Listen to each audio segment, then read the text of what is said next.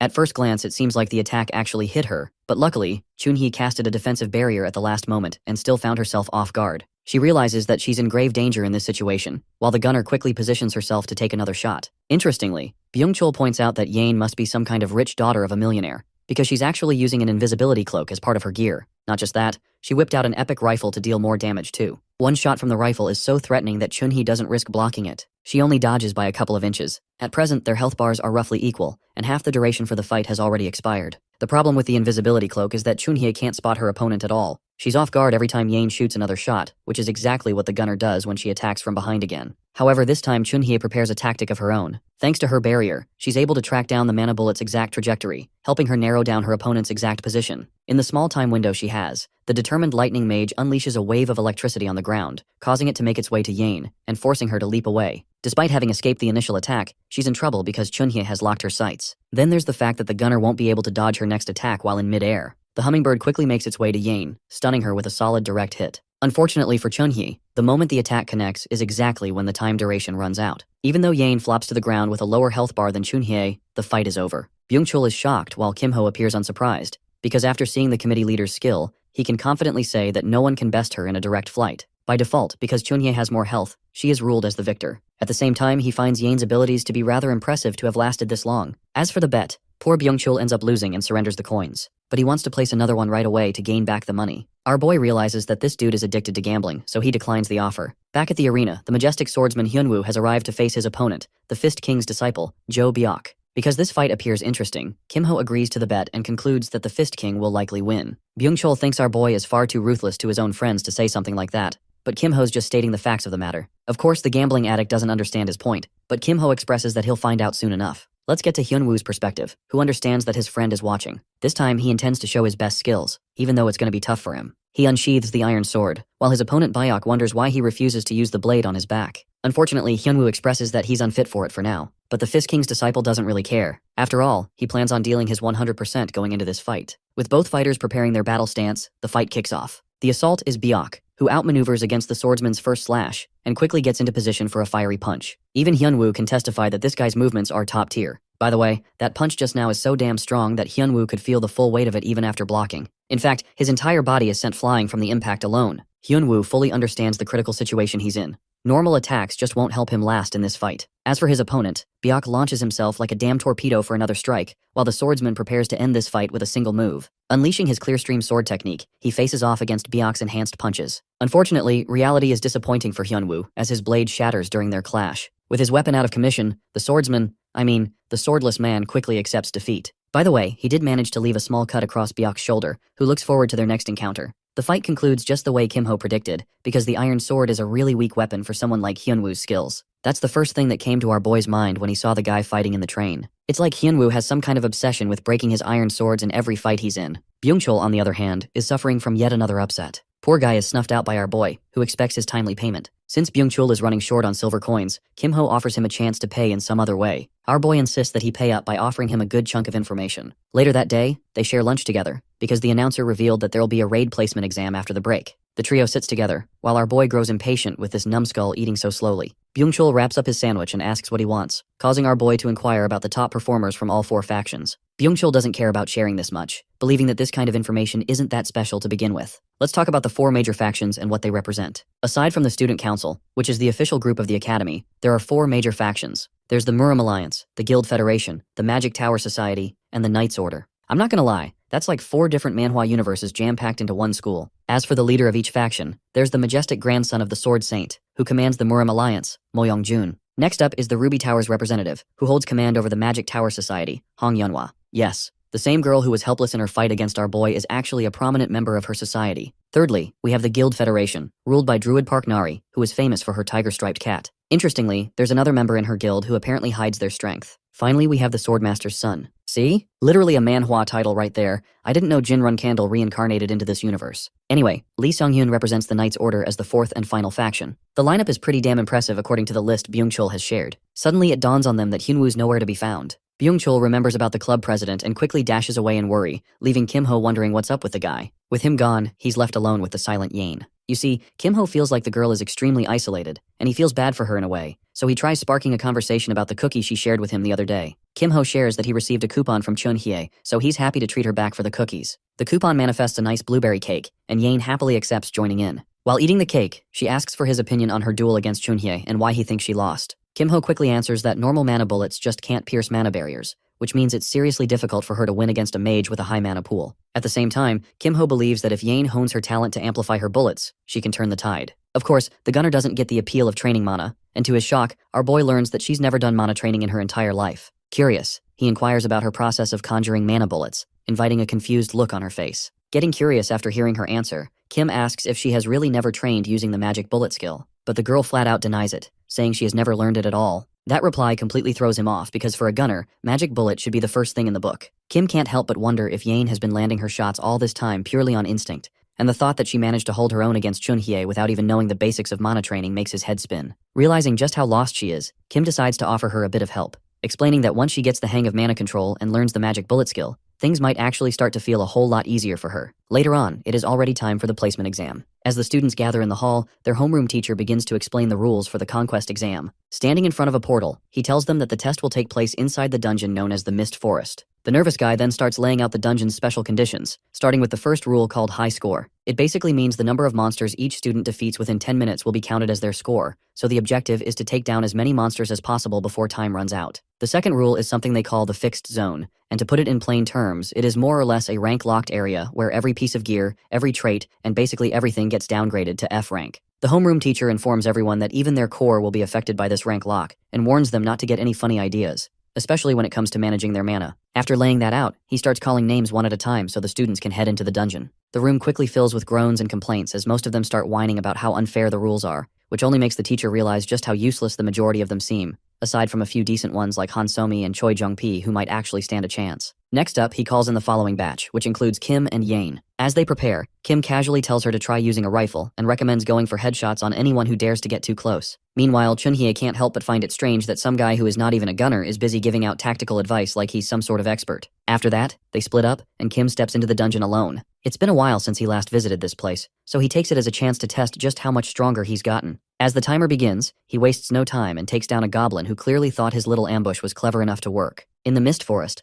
monsters spawn wherever they want, making things tough for students who aren't used to the chaos. But like with every system, this dungeon isn't without its flaws, and Kim knows the biggest one lies in its fixed patterns that tend to repeat. Thinking back on the goblin's position, he figures it might be part of what's called the C pattern. With that in mind, he readies his short blade and throws it right on cue, nailing an ogre straight through the eyeball and into the skull. For a second, he wonders if he even needs a staff anymore, and grins as he casually picks up the fallen monster's weapons like they're just handing out loot. From there, he starts stacking up points like crazy and dives into the fight without holding back. While he's on his rampage, two trolls think they've found the perfect target and charge at him, but things don't go their way at all since Kim doesn't even flinch. Just before heading out, Kim remembers that there's a replay feature and quickly deletes the footage, knowing that if the system ends up syncing the monster behavior with his exact moves, it could land him in some serious trouble later. With barely 3 minutes gone, he already has more than enough points to complete the subquest requirements and figures it's best not to draw any extra or unnecessary attention. As he steps outside, he spots Yane walking out looking completely drained and mumbling about how tough it was in there. Seeing Kim come out so early makes the homeroom teacher recognize him as the same guy who once chose to forfeit a PvP match.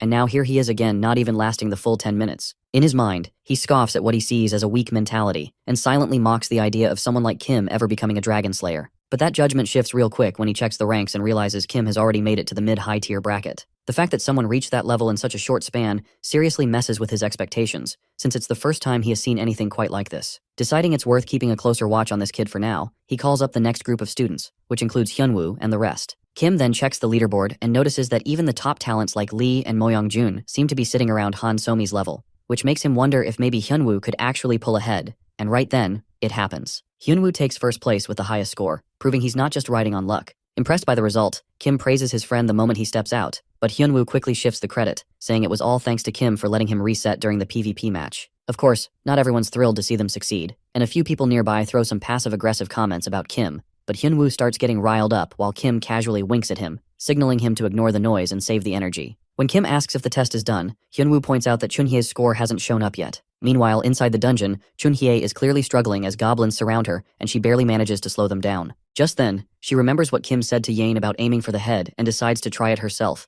channeling her mana into one solid point while drawing her bow for a heavy shot. In the end, her score ends up being pretty low, and as it flashes in front of everyone, she gets flustered and mutters under her breath about how unfair it is to show her score like that. The homeroom teacher then calls off the exam and announces that the results will be out tomorrow, telling everyone to rest up till then. Right after dismissing the class, he heads straight to the computer guy without wasting a second and demands to see the replay from Kim's conquest exam. The guy tries pulling it up right away, but things take a turn when he realizes the replay wasn't saved at all. That clearly doesn't sit right with the teacher, so after a bit of digging, they end up finding out the obvious truth that Kim had deleted the footage himself, which definitely raises suspicions. He knows if our boy kept going at the rate he was going, he would easily go over 2,000 points soon. At first, he thinks that it is possible he is one of the apostles of the evil lord who infiltrated the academy, so it would be smart to quietly prepare countermeasures against him. Four Eyes asks him if he should report the case to the principal, but the homeroom teacher decides to observe for a little longer because if they don't present solid evidence at once, he thinks Kim will go underground and become even harder to catch. As he walks away, Lee concludes if our boy really is an imposter, he will reveal his true colors soon enough. Meanwhile, at the cafeteria, our hero along with Hyunwoo and Yane grab some coffee. It seems they have gathered at the cafe to make sense of the really confusing booklet they got over a nice cup of coffee. Our boy tells Hyunwoo to bring out his student ID and check the points. He explains that the number he sees are available points that act like currency in the academy. He continues that points can be earned from dungeon quests as stated in the book, and although they can be used to buy items or services, they can also buy recordings that can be accessed right before a student leaves the dungeon, including replays of other students. As he shows off the replay of Soman, he buys for 100 points. Seeing the recording of the blue-haired girl accessible so easily leaves Hyunwoo completely speechless. Kim says since Hyunwoo has a solid score, his probably sells for a lot of points too.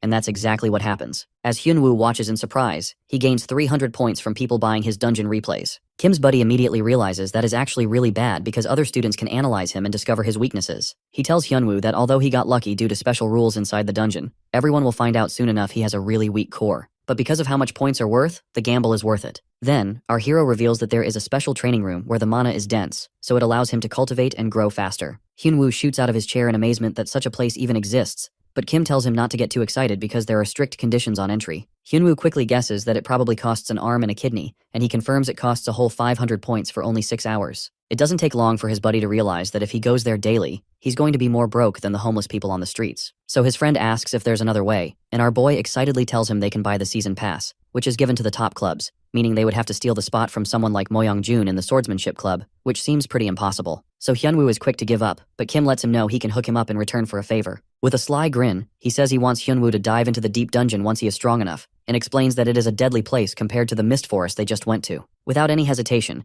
Hyunwoo confirms that he has a warrior spirit, so there is absolutely no doubt he will take him up on the offer. Hearing that, Kim tells him to grind as much as he can, saying he will somehow get the season pass for him in 2 weeks. After that, he heads to the workshop to make another sneaky deal. Inside, he sees a shut-in busy in the dark who asks him to state his business. Our boy politely greets his senior and says he would like to join the Magic Engineering Club, so the guy asks him why he came straight to Workshop 4 instead of 1, and he says that the people from Workshop 1 sent him here, really pissing the senior off. The guy straight up tells him to say what he wants and leave instead of annoying him. As he turns around, Kim notes that his senior has a B-rank magical engineering skill and happily copies it without any respect for consent. After that, he looks around in search of something, and the moment his eyes land on it, a sly grin flashes across his face. He grabs a shiny blue cube and asks his senior if it's valuable at all. The man says that it's pretty useless trash because it's so complex no one can replicate anything like it. So our boy asks him if he can have it and says he feels bad taking it for free. So he offers to trade it for a catalyst reagent in return, because even though the item isn't exactly a big deal, it is something an engineer always needs. Just like he planned, the senior happily trades it and tells him to stay silent about their little deal,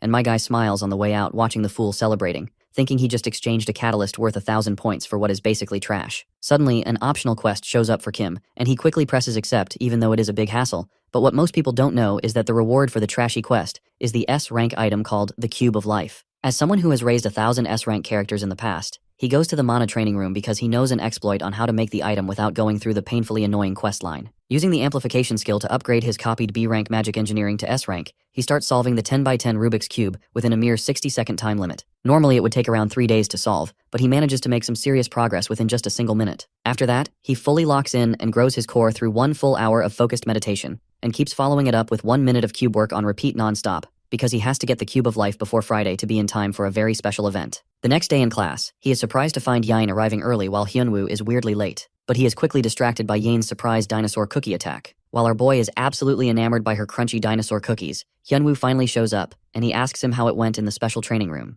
With a big wholesome smile plastered on his face, Hyunwoo says it was amazing and he believes he will get a breakthrough in no time. Hearing that, Kim promises to get the season pass as soon as humanly possible, while Yain gets crippling depression at him calling her adorable bear cookies dinosaurs. Then their homeroom teacher enters the class and announces that the battles will be held in the arena moving forward, and the time limit will be increased to 10 full minutes, so they better use each moment smartly. He also explains that every first year must complete 3 matches within the week, and their score will be heavily decreased if they refuse to take part. Hearing that, Kim silently grins in anticipation of the event he's been eagerly waiting for and thinks it's finally time to destroy the competition. He checks the system panel and notices a subquest that increases the reward based on how many victories he gets after playing 3 PvP matches. Because of that, this time he knows he cannot afford to lose and has no choice but to win. He tells Hyunwoo to come along to the arena with him, but before he can leave, Yain grabs his arm and mentions that she is free today. Everyone nearby stares at them thinking a proposal is about to drop, but their hopes crash immediately when they realize it's just about a training session the two had planned. Later in the afternoon, when the arena is completely empty and Kim is casually goofing around with his friend, a red-haired guy named Ji-hong suddenly walks in and starts mocking him for forfeiting the battle against Miss Song. He calls Kim a coward, which instantly fires up Hyunwoo again, but Kim calmly waves him off and keeps things from escalating. Still, Kim has no plans of going easy on the redhead and begins provoking him by pointing out that they both ended up with the same score in the placement exams. That ticks Ji-hong off even more as he yells about how insulting it is to be compared to a coward, and in an attempt to prove his point, he challenges Kim to a one-on-one duel right there. Kim accepts without hesitation, clearly enjoying how things are going exactly the way he wanted. Ji-hong goes all in thinking he can end the match with a single strong move, but Kim stays a step ahead and hits him with the hummingbird spell, paralyzing him in an instant. He even mocks Ji-hong for falling for the same exact trick twice, especially after getting humiliated by the Thunder Girl not too long ago. Kim says that he at least showed more mercy than Song Chunhye and wraps up the fight by beating him cleanly. Even after taking a proper loss, the redhead refuses to accept defeat and insists that a second match would end differently. Kim plays along and goes for another round, but the result stays the same, with Ji-hong ending up even worse than before. Still not ready to give up, Ji-hong challenges him again, clearly fired up to somehow turn the tables. Even though Kim needs one more win to complete his quest, he acts like he's completely exhausted and insists on getting something in return if they're going to fight again. The poor redhead, desperate for another shot, hands over a spiritual pill made by his own family just to get Kim to agree to a rematch,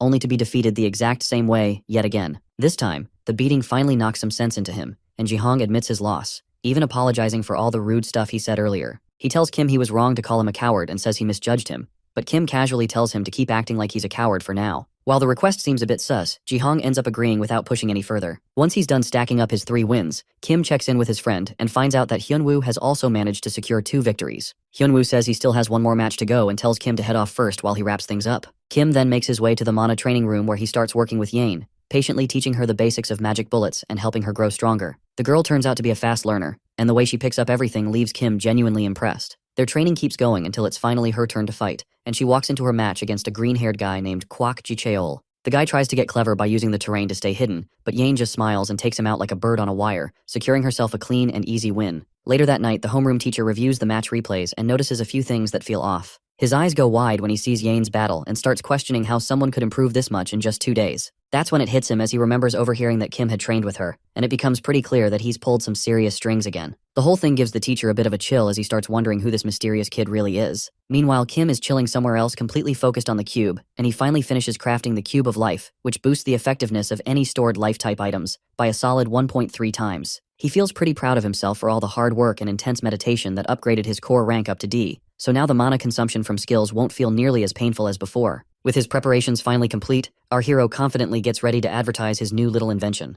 On his way to class, he runs into the Druid Park Nari, and just as he planned, all animals like her cat are incredibly sensitive to life energy, so the cube instantly attracts Tiger Kitty, and it proceeds to leap right into that bad boy, making itself quite comfortable. Nari apologizes for her overly curious cat being so pushy and politely asks it to come out. But as a druid, she instantly senses the rich life energy emanating from his strange invention. Right then and there, Kim tells her he has to go, so it would be great if she could take back her cat more clingy than his ex. Intrigued by the mysterious cube, Nari asks him if he is from class 3, and after that she finally takes her leave while still apologizing, resulting in a major success in Kim's quiet mission to grab the nature club's attention and snag that precious season pass. Then, he gets fully ready for his long-anticipated main event. Later in class, the teacher is reading off some boring lecture, but he intensely waits for just 1 more minute until the event is triggered. After class ends, the students begin unwinding and chatting around, when suddenly a deep red aura shines brightly, and a pulsating orb appears out of absolutely nowhere. Lightning erupts from the mysterious orb and strikes every student in the room, but their panic is short-lived as it disappears just as fast as it came. At first, they think nothing really happened, but as they begin to notice numbers printed on each other's foreheads, our hero instantly recognizes this as the surprise inspection known as the ban wave. It uses some fancy sci-fi magic to detect whether students possess any inappropriate toys or illegal items in their inventory and locks them away. Our hero is genuinely surprised at the horrifying screeching sound it makes, while Yane and Hyunwoo stand undisturbed like nothing strange happened at all. He then looks at some lame guy panicking while checking his inventory, and calmly walks up to him to ask if his club president happened to tell him today was inspection day. Still, the guy cries out that he doesn't have anything technically illegal, but what he does have are things no man should ever be caught carrying. So, our boy casually offers to give him a little help. He seriously doubts if Kim can really do anything, but the moment Kim takes the item back, he desperately begs him to save him, and swears he'll do whatever he says in return. Hearing that, our boy calmly makes it clear to the guy that he now officially owes him a favor, which the guy quickly confirms without hesitation. Kim then tells him to place any of his banned items safely inside the cube, making the guy suspiciously curious if it's actually safe. Hiding together under the table like 2 totally suspicious guys, our boy tells him to take it or leave it. Hearing the footsteps getting close, he panics and quickly dumps all of his contraband inside the Cube of Life without another word. Suddenly, Chunhye makes an explosive entrance and yells for all the filthy villains to freeze right where they're standing. She immediately notices the boys hiding under the table and demands to know what exactly they're trying to hide. But our hero casually gets up and replies that they're just having a private boys' talk, and it's none of her business. The guy with the number on his forehead backs him up, insisting they weren't doing anything suspicious at all, but Chunhye tells him to empty his pockets of whatever sketchy trash he's carrying anyway. Then she turns to Kim and tells him to bring out whatever he's hiding too, because the orb doesn't lie, and she's hit with disbelief when it fails to react at all. Dumbfounded, she stares while Kim excuses himself and strolls off. feeling quite satisfied that he managed to obtain the Cube of Life just in time for Friday, because demonstrating the usefulness of the only item that can bypass the bandwave will give him serious bargaining power. After class, he walks back through the hallway with the same guy, who can't stop thanking him nonstop because he probably wouldn't be breathing anymore if he got caught carrying the bad stuff he had. With a cheeky smile, Kim casually reminds him that he didn't exactly do it for free. Our boy then tells him to head straight to his club president to reclaim the items, and the guy nervously admits she's actually been wanting to see him for quite some time. You see, the Thieves Guild is responsible for moving all the illegal items throughout the entire Dragon Slayer Academy, and right at the door, our boy watches the clueless guy innocently say hi to his boss, only for her to kick him square in the face for making her work on an off day. She then proceeds to beat the poor guy up, saying he totally wasted her precious free time. Watching her go completely ham on him, Kim finally says hi to remind her he's still standing there, and the lady instantly calms down and introduces herself as Gu-young, president of the Thieves Club. She immediately jumps into business mode and demands that he show her the item he claims can completely bypass the bandwave system. Seeing the Cube of Life up close, she can't believe it exists just like the rumors have said, and she even admits it's getting her so heated she wants to steal it for herself right now. Still, our boy reminds her she'll get caught immediately since all Magitech items have an anti-theft feature, leaving her amazed that the thing is Magitech. Hearing that, her over-the-top excitement dies down, and she leans back, asking what our hero is really after, while also explaining there's not much they can offer right now since the club is kind of broke at the moment. But he assures her that he won't ask for anything they can't actually do, and then politely requests that she personally escort him into their temporary underground storage room for a little private business discussion. That instantly sours her mood, and she narrows her eyes, asking him if he's actually being serious, because the temporary storage room is the place where all the confiscated contraband gets dumped right after being caught by the bandwave. She explains it's usually screened within 1 week by the higher-ups, after which it all mysteriously vanishes to a place no one knows anything about.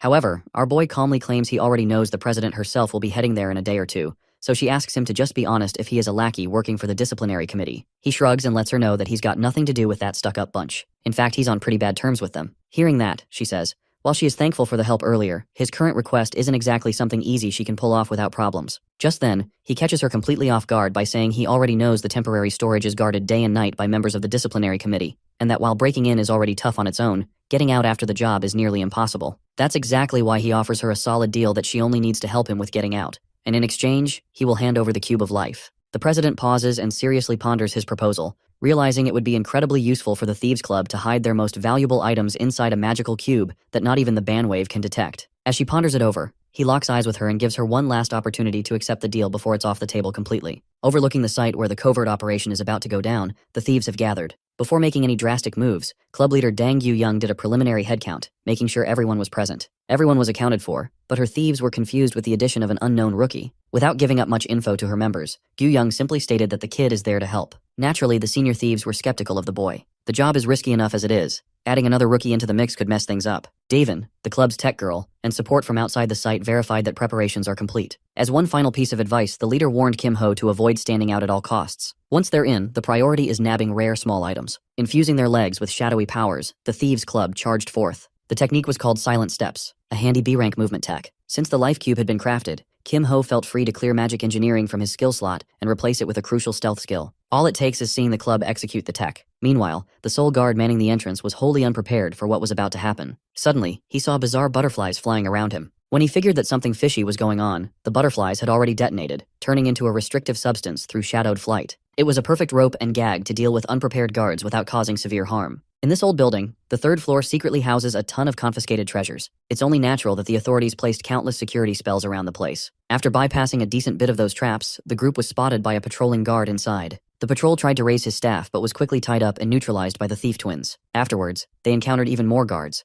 and the group swiftly and efficiently dealt with security personnel without unnecessarily shedding blood. They eventually reached the final corner leading to the temporary storage room. Before breaching the mother lode, Dang Yu-young pulled out an artifact for a final check. Through a magic glass, she spotted a troublesome goblin-looking guy guarding the door to the storage room itself. He's a third-year hard-ass wielding an A-rank axe called Hell Cleaver. For a thief like Yu-young, this is the worst matchup possible. It looks like Kim Ho has to step in and lend some help early tonight. He turned to the girl boss and confirmed if she had Shadow Dream in her skill list. There are only a select few people who know about that technique, but there's no time to explain how Kim Ho became aware of it. After getting confirmation, he gave her a little touch and used Amplify to elevate the C-rank Shadow Dream up to A-rank. They are losing time, so there is no time to wallow in surprise. Yu-young used Shadow Dream and spawned more butterflies than he had ever summoned in her life. The purple flyers quickly swarmed around the axe-wielding bastard. Like the brute that he is, this dude started swinging his giant weapon in an attempt to cleave little ass bugs. Of course, that did not end up working at all. As soon as one of the butterflies got in range to explode, a chain reaction was triggered. The axe brute was taken out of the equation in one blow.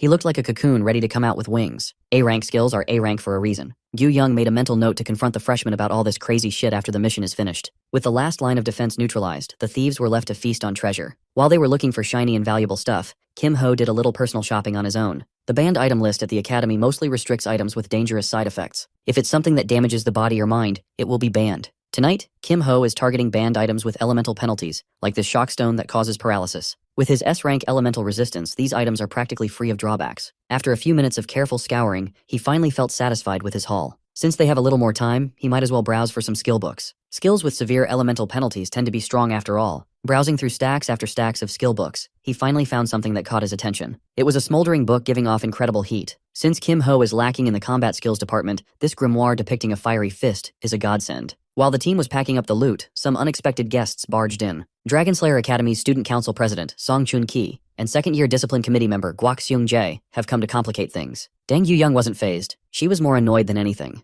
They might have picked the wrong night to pull this operation off. Not willing to hear them out at all, the Student Council President demanded complete surrender and a peaceful transfer to the disciplinary room. The longer this operation drags on, the worse it will get for the thieves. In that case, Gyu Young pulled out one of their contingencies and yelled at her people to split up and escape. She dumped something into the ground, generating a shadow haven that conceals allies inside for a few minutes. Of course, that was enough time to get out of dodge. Guak Seung-jae pulled out a divination crystal and quickly tracked down the thieves still stuck inside the building. After passing the word to the entire security team, getting out of the old building just went up to hard mode. On his way out, Kim Ho was interrupted by a big boulder barreling in his direction. Thankfully, he had good enough reflexes to dodge the stony schmeat. Guak Seung-jae calmly walked out of the corner, praising Kim Ho for dodging such a well-executed sneak attack. Seung-jae is up to date with his homework. He knows most members of the Thieves Club, but this black-haired kid was entirely unfamiliar. Perhaps a freshman. Kim Ho didn't even give a verbal response. He's smart enough to hide his speaking voice in front of the authorities, and Guak Seung-jae respected that. If he won't speak, that essentially means surrendering is off the table. All around the ground, sharp stone pikes protruded and tried to destabilize Kim Ho. After closing enough of the gap, he summoned an electric hummingbird. Guak Seung-jae clicked his tongue and summoned stone cannons held by tree roots. He sent a barrage of cannonballs in hopes of knocking the thief out, but the hummingbird simply drifted around the sea of balls with grace. This nerd had never seen bird control this good ever in his life. If he didn't put up a defensive spell in advance, he'd be toast now. As he recovered from the shock, the freshman thief ran past him with silent steps. Unfortunately for Kim Ho, he was forced to take the only path out, and that path just happens to be riddled with a kill trap made of more rock cannons. Guak Seung-jae detonated another barrage, seemingly intent on making an example out of this freshman. No one had ever taken one of his planned hits and survived. As he was about to check on the aftermath, Seung-jae started sweating as the temperature around the hallway climbed to infernal levels. The last thing he saw was a thief with a fist burning like it came straight from the depths of hell. Feeling the pressure as he witnessed a forbidden skill in action, Seung-jae poured every bit of mana he had in his body into building a robust triple bloodstone wall. That fancy defensive technique is no more than paper thin against Kim Ho's smoldering punch. He executed Inferno Fist with devastating mastery, tearing through the wall and sending Seung-jae packing. This time, he lucked out and succeeded, but controlling a forbidden skill was harder than he thought. The power level in particular is hard to manage. Thankfully, he pulled back just enough to avoid causing any serious injuries to the poor sap. The school probably wouldn't step in, but the Emerald Magic Tower and Disciplinary Committee won't stay silent. Those nosy bastards will work overtime to uncover Kim Ho's identity. They won't find anything, though. Suddenly, the sounds of footsteps attracted by the commotion inched closer. That's Kim Ho's cue to get out of here. As he silently steps out of the battlefield, the freshman disciplinary kids arrive. The very next day, a few people were escorted to the Student Disciplinary Committee's room of truth. Sitting in the hot seat, Dang Yu Young acted her ass off while claiming innocence. She's been in custody for so long that she ground down the Student Council president and left the room. Disciplinary Committee Chief Oh Se-hoon took over the interrogation process and went with a gentle approach. He calmly handed the temporary storage's item ledger to Gyu Young, and she rifled through the pages with elation. She inwardly thanked Kim Ho for getting involved. Page after page, small but valuable items were pocketed by her club. The committee chief and everyone else know the culprit, but they don't know the method they use to keep the items, nor do they have any concrete evidence. As usual, Gyu Young firmly denied the accusations. If she has to take the fall for a case without real evidence, it won't hold up anyway. For now, the chief can only give a weak-ass disciplinary action to the main culprit. After leaving the room of truth, she came across the rest of the disciplinary committee. Counting the heads inside the room, they seem to be short by one core member. Seeing her acting smug annoyed Song Chun-hai. She thinks the mastermind is shamelessly playing dumb. Reaching her boiling point, Chun-hai barked about one of the thieves using something as dangerous as Inferno Fist to send senior Guak Seung-jae to the infirmary. In truth, Gyu Young had no idea what this girl was talking about, but if she had to take a guess, there's only one dude in that operation skillful enough to use a forbidden technique. After being interrogated, the club leader went straight to the club and checked on Kim Ho's hand. Surprisingly, it looked perfectly fine, no burn marks at all. Kim Ho didn't bother hiding the fact that he was responsible for that one guy's hospitalization. Forget that four-eyed nerd, it's time to check the spoils of their labor. Looking at the plethora of treasures safely stored in the life cube, Gyu Young drooled in excitement. She had never seen a soup of pretty colors like this before. With this bountiful harvest, the deal should be considered fulfilled. Just as Kim Ho was about to leave, Gyu Young stopped him with a proper invitation to join the Thieves Club. She promised to take care of the rookie if he lets her. Last night she saw arrogance and greed. In her eyes, this boy is the embodiment of a perfect thief. It might sound like an insult, but it's high praise coming from her. Either way, Kim Ho passed on the recruitment offer. He reckoned that this girl only wants him partly because of the life cube. He already has plans to sell this thing though. More than anything, he needs special practice room season passes, about 4 of them. Besides, the immunity to the ban wave is just a bonus feature. The cube's real strength is its core ability. He promised to reveal the item description to her in exchange for a small favor. Kim Ho just wanted to plant some seeds by passing a message to the head of the Magitech Club. Some news about a freshman completing a 10 by 10 by 10 cube. Gyu Young agreed and was flabbergasted upon reading what Life Cube is really all about. Enhancing the effects of stored life items by 1.3 times. Something that Busted would sell no matter what the price in some factions. Before he finally leaves, Gyu Young seriously urged Kim Ho to consider her invitation, even without the cube in the equation. She values everything he can bring to the table, so he promised to think it over. A weekend passed, and a few days of silence cooled the disciplinary committee down a little. Today, Kim Ho is heading to class with the permanently lethargic Seo Ye-in. It's only Monday morning, and she's already moving like a zombie. As they got closer and closer to their next class, Kim Ho became more and more certain that he was being tailed by some brats from the Emerald Magic Tower or the Nature Club. He doesn't really care if they snoop, but nipping the problem in the bud is the less annoying way of dealing with this kind of thing. So he let Ye-in go to class first while he cleaned up some rats. Seo Ye-in quietly relented, but she also noticed the 2 barely hidden snoops. Kim Ho turned around and directly confronted the annoying duo. The girl was alarmed, and the boy was arrogantly pleased that Kim Ho saved him the trouble of initiating the confrontation. He proudly claimed to be a mage from the Emerald Magic Tower. The blue-haired girl was much more polite with her approach,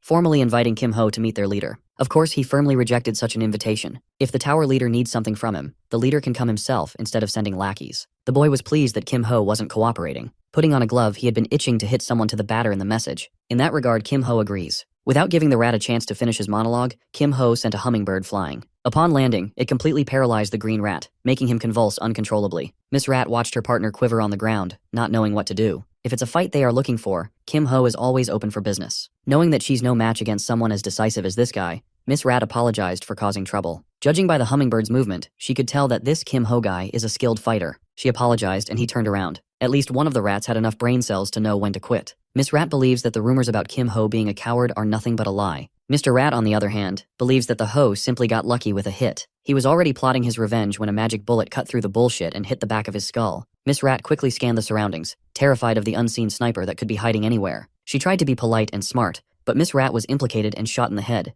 The Emerald Magic Tower representatives were effectively neutralized. In the class, the instructor discusses how dungeons are designed to drain those who enter. Running out of resources inside is tantamount to failure. Surprisingly, Seo Ye-in got in her seat later than Kim Ho. Maybe because she was busy sniping some bitches outside. Finally, the instructor announced that their next raid test will be in a time attack format. Surface-level dungeons can be challenged multiple times in practice mode, but you only have one shot at the real thing. For a time attack, one must rest the target and destroy the totem within 5 minutes to pass clear. Students are encouraged to practice their most efficient route before the live raid starts. Since this will be a duo challenge, Shin Byung-chul immediately clung to the last exam's top scorer, Go Byun-woo. Kim Ho gave the guy the go-ahead to pair up with another one of their friends. It looks like his partner has already been decided as soon as the instructor announced. Seo Ye-in clung to his sleeves while declaring that they are a pair now. Just when you think Miss and Mr. Rat are done being punished, we turn our attention to the Emerald Magic Tower. Some smooth head guy with the power to control trees is pouring his anger and frustration on his lackeys. His brother, a disciplinary officer, was beaten by a thief after all. Smoothhead managed to control his emotions, dropping Mr. Rat before things could get out of hand.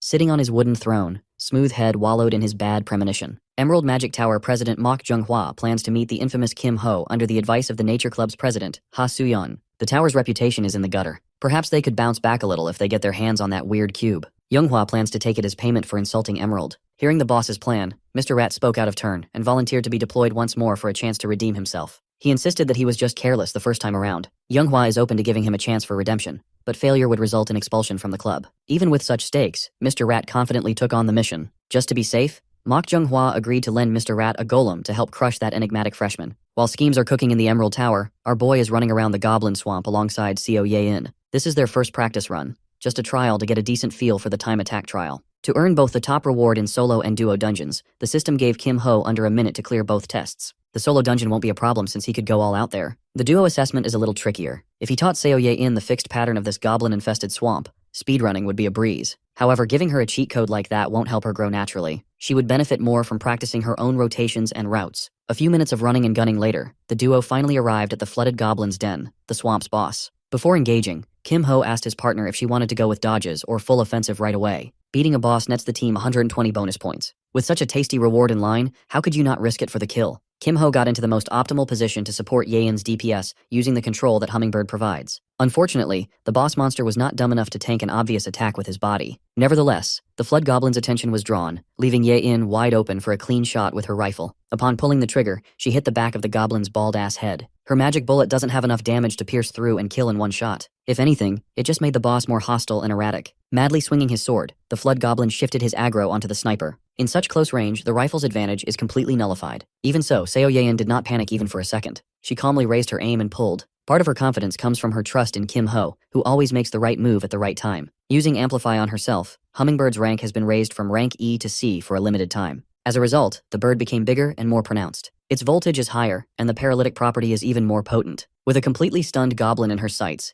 Yein lined up a brutal 5-meter shot. The practice run was a smashing success. Adding their kill points, time remaining, and clear bonus, the duo scored 649 points. They shaved their best time by a lot since the first run they tried, and there's still room for improvement. Before running it back, Yein asked her partner if he could demonstrate that magic shot technique again. After spending more and more time with her, Kim Ho realized just how competitive this girl really is. She's clearly annoyed that the goblin boss didn't fall when she had the first clean look. Since she wants to work on specific parts of her game, it would be better to head to the training center. In the shooting range, Kim Ho devised an extensive lesson on a skill called Discharge. As of now, the quality of his partner's mana shots is top-notch. However, she's merely using them as tools and nothing more, effectively wasting their potential. To demonstrate with an easy example, he shaped a magic bullet and pretended that his hand was a mana gun. This way, he was able to show a more detailed demonstration of the quick mana release with a perfectly timed snap. This is the core principle of Discharge. It's similar to shooting a normal mana shot, but grasping those minuscule adjustments could really change the technique and power drastically. Following his instructions, Seo Yein tried to emulate Kim Ho's finger gun demo. When she tried to send it forward, the bullet illogically fired backward. For a great gunner, she weirdly lacks all the basics.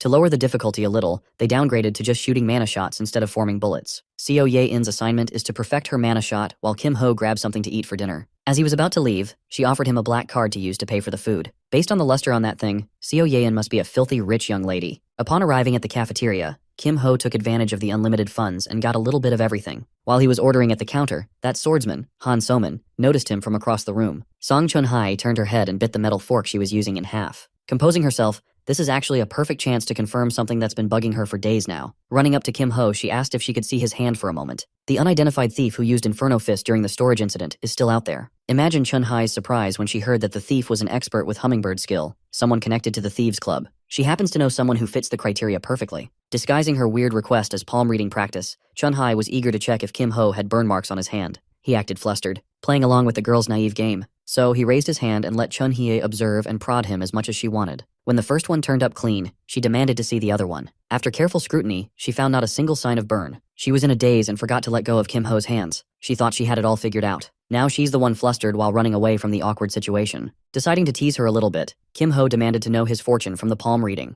More specifically, he wants to know about the future of his love life. Annoyed at his blatant rage bait, she yelled that he had some tough days ahead of him. Big time. While the rest of the committee is winding down, this headstrong girl is still hunting the culprits. Thankfully, Kim Ho played this interaction well enough to stave off further suspicion. The next day came, and the Kim Ho Yein duo is still at it again with a speedrun practice. This time, she opted for 2 pistols instead of 1 big sniper rifle. This way, she could barrage and blitz goblins with sheer numbers. After dealing with the small fries, it's finally time to bring out the literal big guns. As usual, Kim Ho took on a more supportive role by spamming hummingbirds as a stunner while Yein dishes out the lion's share of damage. This time, her shots weren't only crisp and deadly, they were powerful enough to tear through goblin weapons uninterrupted. Adding the remaining time, kill count, boss elimination, and clear bonus, the duo scored 728 points. After that clean performance, Kim Ho gave Yein the praise she deserved for perfectly integrating what she learned yesterday into her battle skills. For the first time since they met on that train, Kim Ho saw the sleepy lady smile,